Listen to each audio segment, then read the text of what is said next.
Emiliano Zapata once said, "It's better to die on your feet than to live on your knees." The Mexican Revolution is one of the most important and impactful pieces of Mexican history, being celebrated every year on its anniversary, November 20th. Its impacts on Mexico shaped not only their government, but the societal rights of Mexican citizens in modern Mexico today. The revolution would prove to be a major turning point in Mexico's history, as it established a constitutional republic and put an end to Porfirio Díaz's unconstitutional dictatorship. Before the revolution, Mexico was in poor condition with little to no economic value and no organized government. After the previous war with Spain for their independence in 1821, Mexico was just starting to build their government. More importantly, following the end of the war, Mexico had been left in a poor state. It was apparent that politically Mexico was deeply divided between two groups, the liberals and the conservatives, each wanting to rule Mexico in a different way. Additionally, Mexico faced many struggles building a government that was not only strong but one that was similar to the United States, in which everyone agreed upon it. Mexico saw the success of the United States and seeked the same kind of success. Eventually, even though it was difficult, after trial and error, they wrote the Constitution of 1857, and it became the most successful one of that time. It starts out by saying that all men are free, and that by merely setting one foot on Mexican soil, one is free. This emphasis on freedom is because this Constitution was written after the Mexican-American War. They wanted to ensure that everyone in the country has the right to their freedom. As a result, after making the Constitution, Mexico's government finally began to piece itself together. There were many things that led up to this impactful event, but the beginning of the revolt was due to a 30-year period called the Porfiriato. On November 23, 1876, after a successful revolt against the previous president, General Porfirio Díaz was elected president of Mexico. Porfirio Díaz encouraged the use of haciendas, large amounts of farming land owned by landowners. By 1910, about 80% of villages were part of haciendas, where people worked as unskilled laborers. Many peasants were angered by the fact that they were receiving little to no pay for their labor, causing a hatred towards Porfirio Díaz. Also, doing this went against the Constitution, and Díaz was failing to follow the rules that had been put into place. As a result, much of the lower class wanted to overthrow Porfirio, but the first challenge to power would not come till 1910.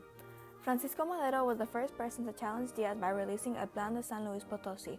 In this speech, he said, "With all honesty, I declare that it would be a weakness on my part and treason to the people who have placed their confidence in me, not to put myself at the front of my fellow citizens who anxiously call me from all parts of my country, to compel General Díaz by force of arms to respect the national will."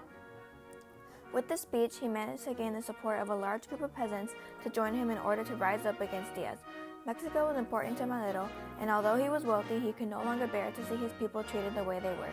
After this speech, made by Francisco Madero, was when the revolution began to unfold.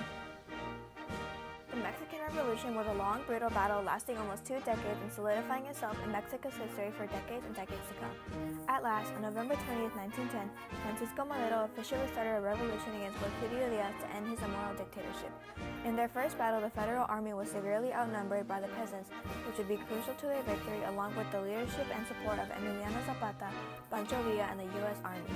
Because of this and the amount of soldiers the Federal Army had already lost, Porfirio and Madero made the Treaty of Ciudad Juárez that compromised that Porfirio would resign his position for Madero to take his place. On May 25, 1911, Porfirio Díaz's dictatorship was finally put to rest after 31 years.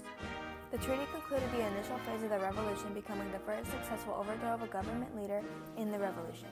Even though he overthrew Díaz, many, such as Emiliano Zapata, felt that Madero was not leading his country in the right direction during his presidency. For this reason, in early 1913, Victoriano Huerta and Army General Porfirio Díaz made an agreement to overthrow Madero together so Huerta would be elected as president at the American Embassy. So in 1914, Huerta was signed as president of Mexico for a short period of time. Unexpectedly, concerns about Huerta were raised after Madero was assassinated just a few hours later. Citizens of Mexico had distrust in Huerta because of the suspicious timing of Madero's assassination. Due to these concerns, Victoriano Huerta would be taken out of presidency that same year in 1914. After this point, the revolt would be split into two sides, the Conventionalists and the Constitutionalists. The Conventionalists were led by Emiliano Zapata and Pancho Villa, while the Constitutionalists were led by Venustiano Carranza and Álvaro Obregón. On one hand, the Constitutionalists wanted a peaceful end to the revolution, while the Conventionalists wanted much more, like to regain more land of what was taken. After continuous battles and no elected president, Constitutionalists would prove victorious and would ultimately hold an election to decide who would be president between Carranza and Obregón. Carranza would go on to win the presidency and write the Constitution of 1917, marking the end of the Mexican Revolution. but even though they were defeated, the conventionalists would eventually have their wants be satisfied years later. Overall, through all the violence and sacrifice, in the end they did what was right for their people and did not give up until they were granted their deserved rights, changing Mexico's in ways no one had before. The revolution was over, but there were still so many more things to come out of it after the initial revolt. This is when Mexico truly began to feel the impact of the revolution. One of the best things to come out of the Mexican Revolution was the art renaissance. From the revolution, many famous Mexican artists began to emerge. Diego Rivera was one of the most influential artists from this time, illustrating several art pieces that represented and showcased the Mexican Revolution, like his mural in the Palacio Mural. Artists that came from this period of time represented the revolution and its importance in their artworks. Also, the art from this time period has inspired people from all over the world with their art, and that wouldn't have been possible without the revolution. Most importantly, through these artists, Mexico became more recognized and valued by other countries. But the people most impacted by the revolution were the lower class, more specifically, their rights to own and gain profit from the land they are working.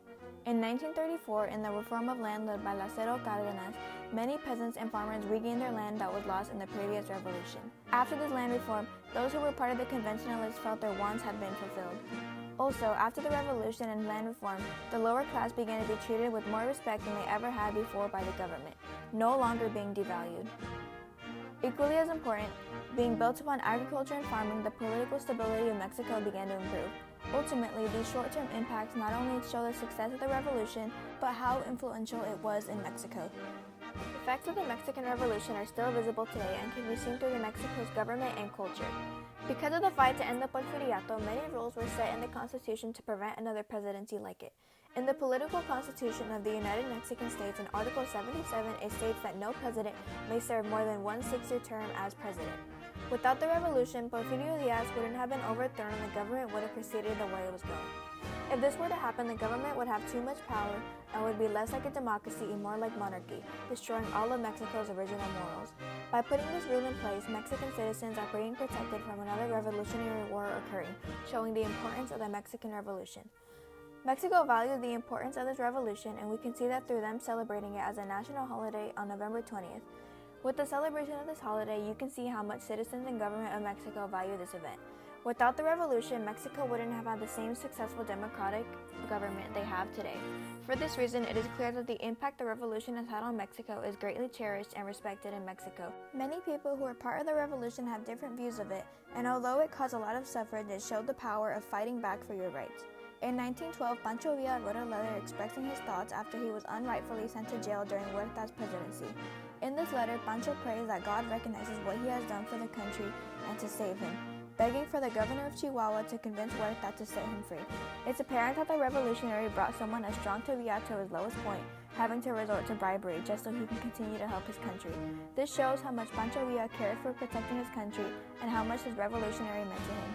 Through this letter, you can feel the emotion that not just Pancho felt, but those fighting in the revolution as a whole. Dolores Jimenez was a feminist leader to other women during the Mexican Revolution, and although she couldn't fight in the revolution, she still stood up to defend her rights. Dolores helped many protest against Diaz and his unconstitutional actions throughout the revolution. Unlike Madero, through Jimenez y Muro believed in social-economic reforms. She also advocated for the decentralization of education, fair pay for all workers, reasonable housing, and safeguards for the indigenous. In other words, Dolores represented the many women and housewives who couldn't fight in the revolution, acting as a voice for those women who were too afraid to speak out. Dolores had a bigger impact in the revolution than you may think. By not being afraid to speak out, she would eventually end up helping Emiliano Zapata. By seeing the anger in her protest, you can see how enraged and frustrated even just the everyday citizens were from Diaz's actions. In short, it's obvious that the revolution was emotional and frustrating for many, but that just shows how much they accomplished in the revolution and why it meant so much to them. Without a doubt, the Mexican Revolution is a major historical event in Mexico's history and led to many important changes in Mexico. The revolution was a very important turning point for Mexico, for it laid the foundation of Mexico's current democratic republic. Through all the pain and grief, the lower class remained victorious at the end by putting an end to Porfirio Diaz's dictatorship and establishing their government. This has changed the lives of all Mexican families today, including mine, showing that this revolution should never be forgotten.